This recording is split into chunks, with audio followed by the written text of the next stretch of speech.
MLC Anantha Babu custody పిటిషన్పై తీర్పు court reserve చేసింది. డ్రైవర్ హత్య కేసులో అనంతబాబు కస్టడీ పిటిషన్పై కాకినాడ స్పెషల్ కోర్టులో ఇరు వర్గాలు వాదనలు ముగిశాయి. తీర్పును న్యాయాధికారి సోమవారానికి రిజర్వ్ చేశారు.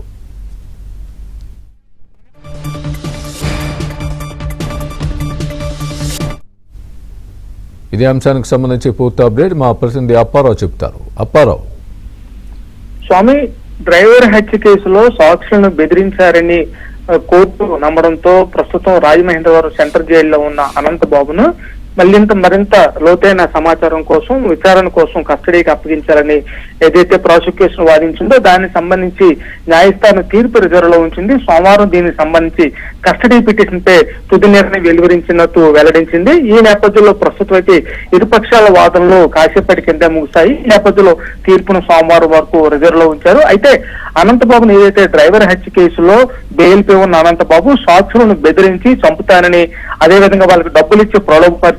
దీనికి సంబంధించి Kakinada Sarpavaram case police station పరిధిలో కేసు నమోదైంది.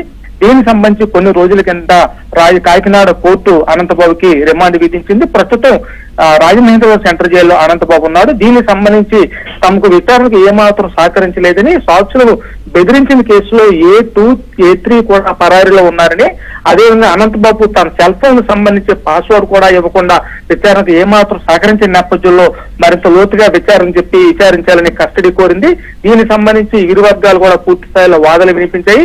మరోపక్క ప్రాసిక్యూషన్ తరఫున అయితే ఈ కేసులో A5, A6 కూడా అదనంగా కూడా ఇందులో ఇచ్చినట్టు కూడా పేర్కొంది. ఈ నేపథ్యంలో కస్టడీ ఇవ్వాలని కోరింది. దీనిపై ఇరు వర్గాలు కూడా వాదనలు పూర్తి స్థాయిలో విన్నారు. మరోపక్క ఇప్పటికే అనంతబాబు డ్రైవర్ హత్యలో సాక్షులు కూడా ప్రాణాలకు ముప్పున్న నేపథ్యంలో సాక్షులు కూడా భద్రత కూడా ఏర్పాటు చేశామని, సాక్షులు ఎందుకు బెదిరించాల్సి వచ్చిందనేది, అదేవిధంగా సాక్షుల ప్రలోభాలను గురించి కేసు నుంచి ఏ విధంగా అనంతబాబు తప్పించుకోవాలని చూస్తున్నట్టు కూడా పూర్తిగా వాదనలు వినిపించారు. దీనిపై సోమవారానికి తీర్పు రిజర్వ్ అయ్యిందని చెప్పాలి. స్వామి, థ్యాంక్స్ ఫర్ ద అప్డేట్.